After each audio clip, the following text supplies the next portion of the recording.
Olá, vamos falar sobre Espiritismo? Eu sou Débora Rabelo, aqui dos Amigos de Nosso Lar, trazendo a você a ciência, filosofia e religião. Desde já, convido você a conhecer este canal, clicar no sininho, dar o seu like, comentar os vídeos e me ajudar a divulgar este canal de luz. Trago a você a continuação do nosso estudo aqui de O Livro dos Espíritos, a partir do tema Considerações e Concordâncias Bíblicas a respeito da criação, com o item 59, a criação e os textos bíblicos. Se você não assistiu os vídeos anteriores, convido a estar acessando aqui a playlist, O Livro dos Espíritos, buscando em PDF esta obra, adquirindo ela ou ouvindo em audiolivro, certo? Então vamos aqui à palavra da espiritualidade, item 59, a criação e os textos bíblicos. Os povos formaram ideias muito divergentes sobre a criação, de acordo com o conhecimento que possuía. A razão, apoiada na ciência, reconheceu a impossibilidade e a contradição de algumas teorias. O ensinamento dos espíritos a respeito da criação confirma a opinião há muito tempo admitida pelos homens mais esclarecidos. A objeção que se pode fazer à teoria da criação é a de que ela está em contradição com os textos bíblicos. Entretanto, um exame sério nos leva a concluir que essa contradição é mais aparente do que real, e resulta da interpretação dada a certas passagens do texto que, em geral, só possuíam um sentido figurado. Item seguinte: as modificações das crenças religiosas. A questão do primeiro homem, na pessoa de Adão, como única fonte a dar origem à humanidade, não é o único ponto sobre o qual as crenças religiosas tiveram que se modificar. A teoria do movimento da Terra foi pretexto para muitas perseguições, por estar em desacordo com o texto bíblico. Entretanto, a Terra gira, apesar das maldições, e que aquele que hoje em dia contestasse o movimento da Terra, além de depreciar a sua própria razão, ainda se submeteria ao ridículo. A Bíblia também diz que o mundo foi criado em 6 dias e fixa a época da criação por volta de 4.000 anos antes da era cristã. Além disso, a Terra não existia, ela foi tirada do nada. O texto é explícito, é claro. Mas eis que surge a ciência positiva, aquela que se apoia em fatos. A ciência que não se deixa enganar e vem provar o contrário. A formação da Terra está registrada em marcas nítidas e indiscutíveis no mundo fóssil e está provado que os 6 dias da criação representam períodos que podem constituir-se, cada um deles, de centenas de milhares de anos. Essa conclusão não é uma opinião isolada, é um fato tão concreto quanto o movimento da Terra, e que a teologia não pode negar-se a admitir. Isso constitui uma prova evidente do erro que cometem aqueles que interpretam ao pé da letra as expressões de uma linguagem quase sempre figurada. Devemos, por isso, concluir que a Bíblia é um erro? Não, mas podemos concluir que, em muitos pontos, os homens se equivocaram ao interpretá-la. Item seguinte: a ciência e a criação. Escavando os arquivos da Terra, a ciência descobriu a ordem em que os diferentes seres vivos aparecerem em sua superfície. Essa ordem está de acordo com o que se diz a Gênese, com a diferença de que toda a criação, ao invés de sair milagrosamente das mãos de Deus, em apenas algumas horas, realizou-se em alguns milhões de anos, sempre pela ação da sua vontade e de acordo com as leis da natureza. Deus ficou menor e menos poderoso por isso? Sua obra ficou menos sublime por não ter sido executada instantaneamente? É evidente que não. Seria preciso fazer uma ideia bem mesquinha de Deus para não reconhecer a sua onipotência nas leis eternas que estabeleceu para reger os mundos. A ciência, longe de diminuir a obra divina, mostra-se sob um aspecto mais grandioso e mais de acordo com as noções que temos do poder e da majestade de Deus. pelo fato de ela ter se realizado sem revogar as leis da natureza. Nesse ponto, concordando com Moisés, a ciência coloca o homem em último lugar na ordem da criação dos seres vivos. Mas, enquanto Moisés, no livro da Gênese, coloca o dilúvio universal no ano 1654, após a criação, a geologia nos indica que o grande dilúvio ocorreu antes do aparecimento do homem sobre a Terra, visto não se ter encontrado nas camadas primitivas do globo nenhum indício da existência do homem de animais com um porte físico semelhante. Contudo, nada prova que a existência do homem não possa ter ocorrido antes do grande dilúvio, pois muitas descobertas já fizeram surgir dúvidas a esse respeito.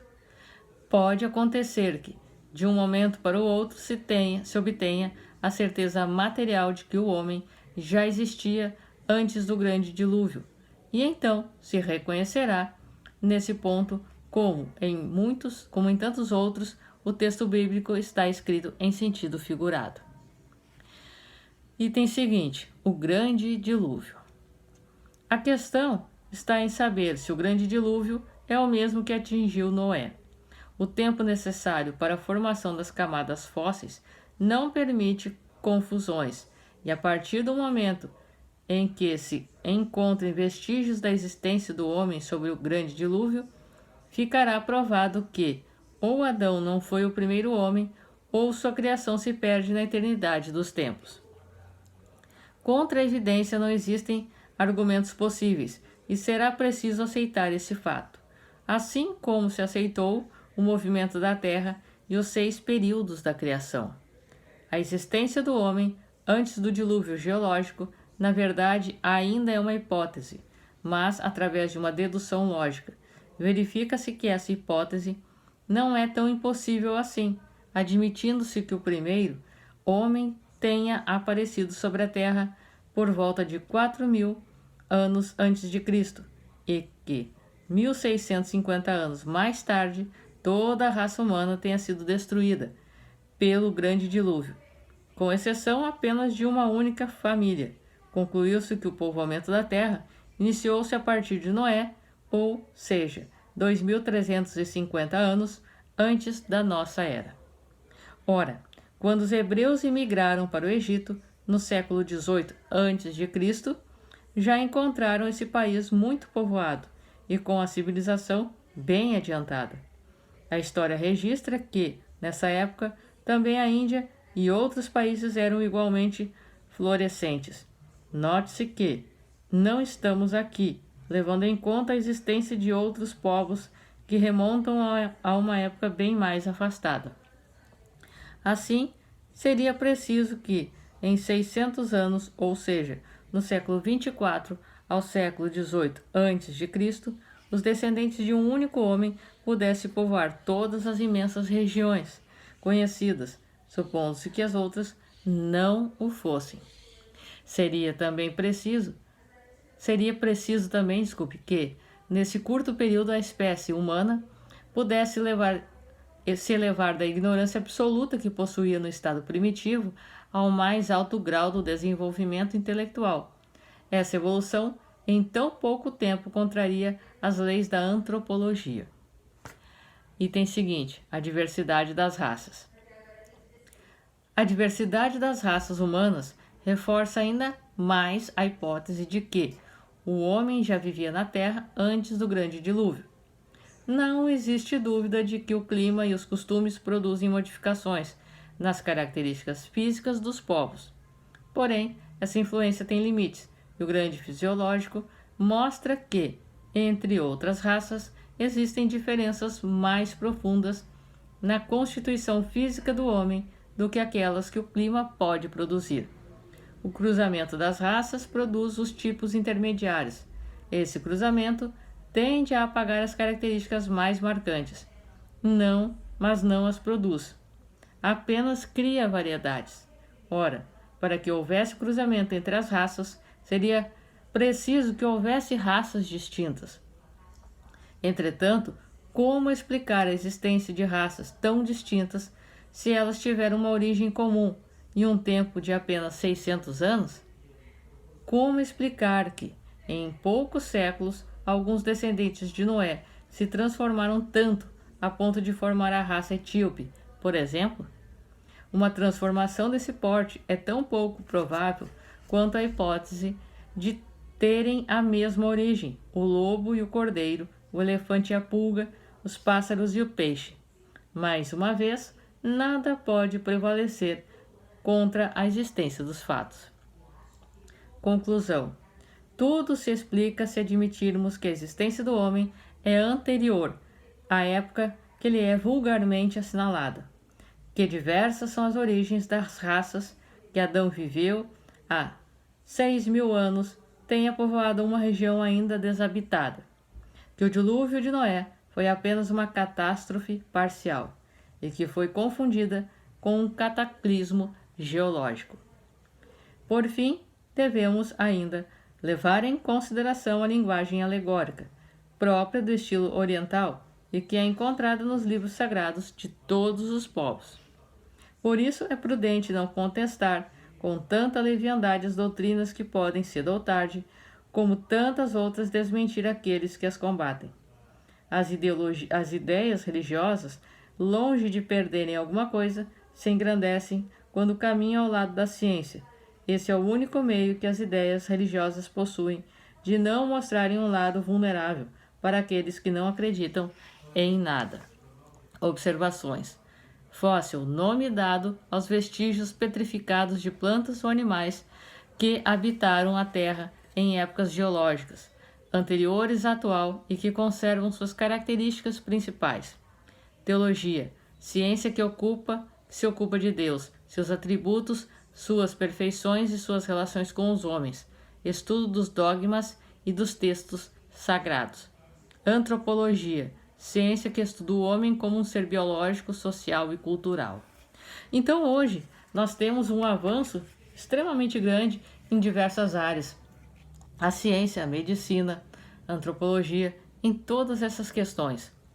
E que vem trazer a explicação para nós, como muitas outras, de que a Bíblia tem sim sua importância muito grande, mas não pode ser lida ou interpretada ao pé da letra.